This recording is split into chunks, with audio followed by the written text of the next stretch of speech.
Good morning, student. Now, my today topic is exercise 2.3. Question number 1. In the following relations are functions. Give reason if it is function, determine its domain and range. Okay. Means आपको find out करना है कि ये relation जो आपको दिए हुए हैं ये function है या नहीं है. और अगर function है तो इसका domain and range क्या होगा. Look at the first one. In first one, 2 1 5 1 8 1 11 1 14 1 17 1 means in सब का जो रेंज बन रहा है ये क्या बन रहा है आपके पास 1. ओके. तो यहाँ पे डोमेन क्या आ जाएगा. डोमेन हो जाएगा आपका domain 2 5 8 11 14 and 17. That is your domain. And range will come as range हो जाएगी 1. Okay. Yes it is a function और ये एक फंक्शन आपका होगा है ना, क्योंकि बिकॉज इन सब का डोमेन है एंड इन सब का एक यूनिक इमेज बन रहा है तो ये आपका फंक्शन होगा. नेक्स्ट सेकेंड वाला क्या दिया आपको 1 3 1 5 2 5. ओके. 1 3 1 5 2 5.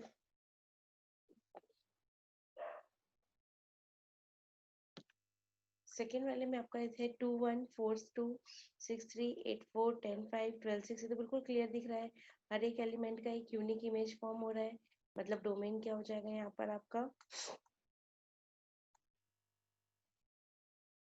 डोमेन हो जाएगा आपके पास 2 4 6 8 10 12 14. that is becoming as a domain. And इसके अकॉर्डिंग आपकी जो रेंज होगी रेंज हो जाएगी आपके पास 1 2 3 4 5 6 7. yes it is also be a function. But question number third देखो. क्वेश्चन नंबर थर्ड में वन जो है वन की दो इमेजेस फॉर्म हो रही है. एक इमेज फॉर्म हो रही है 3 और वन की अनदर इमेज फॉर्म हो रही है 5. ठीक है. इसलिए ये जो लास्ट वाला है that is not a function. ये फंक्शन नहीं है. रीजन क्लियर है बिकॉज फंक्शन होने के लिए क्या होता है हर एक एलिमेंट का या तो यूनिक इमेज होना चाहिए है ना, या फिर जैसे दो से ज्यादा एलिमेंट है तो उनका एक इमेज पॉसिबल है बट सेम एलिमेंट की करस्पॉन्ड में दो इमेजेस नहीं बन सकती है. इसलिए थर्ड वाला आपका फंक्शन नहीं है. Okay clear. चलिए next see the next question.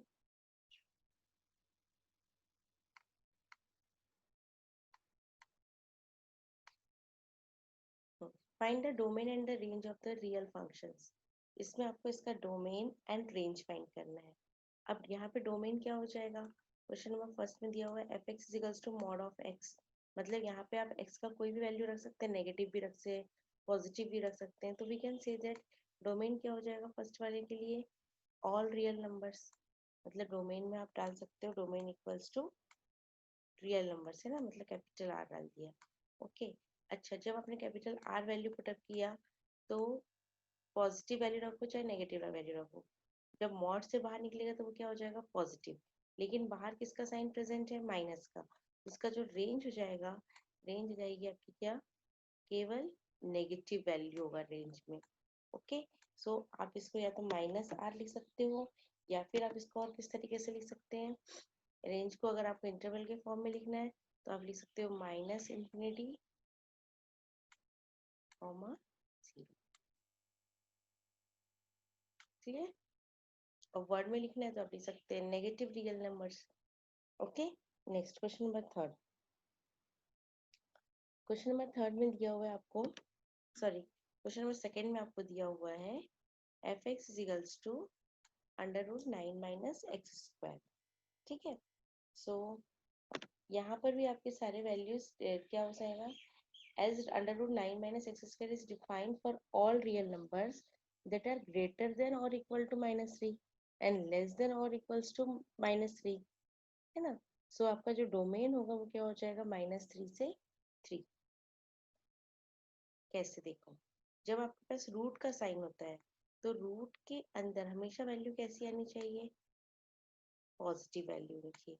मतलब ये जो वैल्यू है 9 √9 - x², है ना, इसका अगर मैं रूट का साइन एलिमिनेट कर देती हूँ तो 9 - x² जो है ये वैल्यू हमेशा ग्रेटर देन और इक्वल्स टू क्या होना चाहिए, 0। सो -x² क्या होना चाहिए, -x² इज ग्रेटर देन और इक्वल्स टू -9। माइनस के साइन को एलिमिनेट करेंगे तो x² ग्रेटर देन और लेस, ये किसमें चेंज हो जाएगा, लेस देन और इक्वल्स टू 9। और x का वैल्यू आपका आ जाएगा, x का वैल्यू हो जाएगा ग्रेटर देन -3, ग्रेटर देन और इक्वल्स टू -3 और लेस देन और इक्वल्स टू, ठीक। यहाँ से आपका इस टाइप से फंक्शन की वैल्यू निकल के आएगा। इसका मीनिंग क्या हो जाएगा कि आपका जो डोमेन है, डोमेन विल बी, डोमेन आ जाएगा आपका -3 and 3 where both the values are included, -3 and 3। when you put the value of -3 and 3, जब आप ये वैल्यू पुट अप करते हैं तो आपका जो रेंज है, रेंज की वैल्यू निकल आएगी आपके पास 0,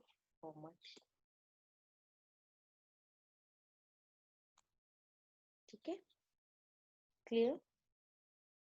चलिए नेक्स्ट हम देखते हैं।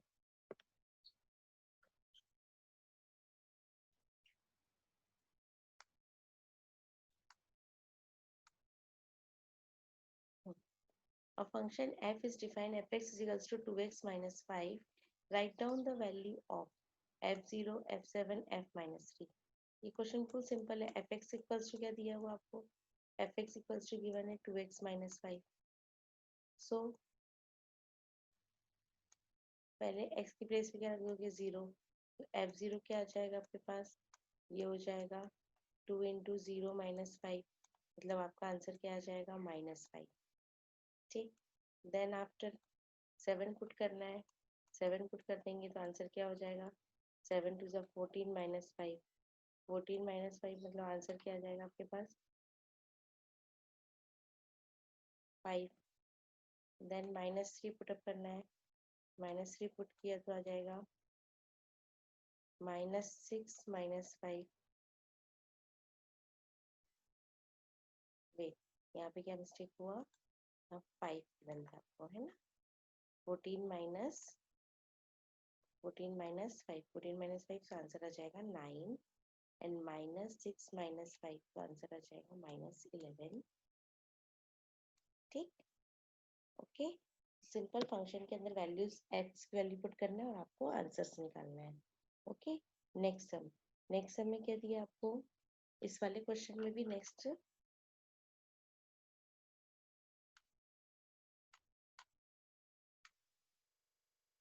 वाला क्वेश्चन भी सेम वैसे ही है। The function t is which maps temperature in a degree Celsius into temperature in degree Fahrenheit। आपको डिग्री टेम्परेचर में सेल्सियस में दिया हुआ है, फ़ारेनहाइट के बीच में रिलेशन दिया हुआ है और इसको सॉल्व करके वैल्यूज फाइंड करनी है। ये क्वेश्चन आप खुद सॉल्व कर सकते हैं, simple x value put up कीजिएगा। लास्ट क्वेश्चन है find the range of this following, इनका रेंज फाइंड करना है। रेंज कैसे फाइंड करना है, फर्स्ट गिवन है आपको fx is equals to 2 - 3x where x belongs to R and x is greater than 0, ठीक है। तो यहाँ पे इसका रेंज जो होगा, आपका x का वैल्यू कैसा पुट अप करना है आपको, ग्रेटर देन 0। अगर आप ग्रेटर देन 0 वैल्यू पुट करते चलते हैं तो आपका जो आंसर आएगा वो किस टाइप का आंसर आएगा, fx आपको दिया है 2 - 3x, है ना। हम लोग कुछ वैल्यूज के लिए देखते हैं, ग्रेटर देन 0 है, 0 भी नहीं है, सीधे ग्रेटर देन 0, मतलब अगर सपोज में 1 भी पुट करते हैं तो आंसर क्या आएगा, मेरा नेगेटिव में आंसर आएगा, ठीक है। देन 2 पुट करेंगे तब भी आपका मतलब आंसर आपका क्या हो जाएगी, इसके लिए रेंज क्या बन जाएगा,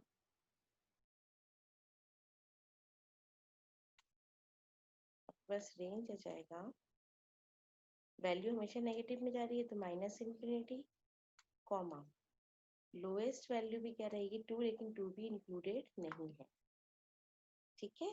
और नेक्स्ट वाले सम के लिए रेंज क्या हो जाएगा, x² + 2, सारी पॉजिटिव वैल्यूज जा रही हैं, है ना। तो जब भी सम आएगा वो क्या आएगा, 2 से ग्रेटर आएगा, तो इसके लिए रेंज क्या बन जाएगा, इसकी रेंज बन जाएगी 2 एंड 2 भी इंक्लूडेड है, क्योंकि 0 आप पुटअप कर सकते हैं। 2 से और स्क्वायर करेंगे तो नेगेटिव वैल्यू का भी स्क्वायर क्या हो जाएगा, पॉजिटिव। सो 2 से इन्फिनिटी हो जाएगा इसके लिए। और लास्ट है f(x)=x, x is a real number, तो रेंज भी क्या हो जाएगी आपकी, रियल नंबर हो जाएगी, है ना। तो यहाँ पर लास्ट वाले में रेंज क्या हो जाएगा, real number. Okay, I hope you understand. Now write all this answer in your copy. Okay, thank you. Have a nice day.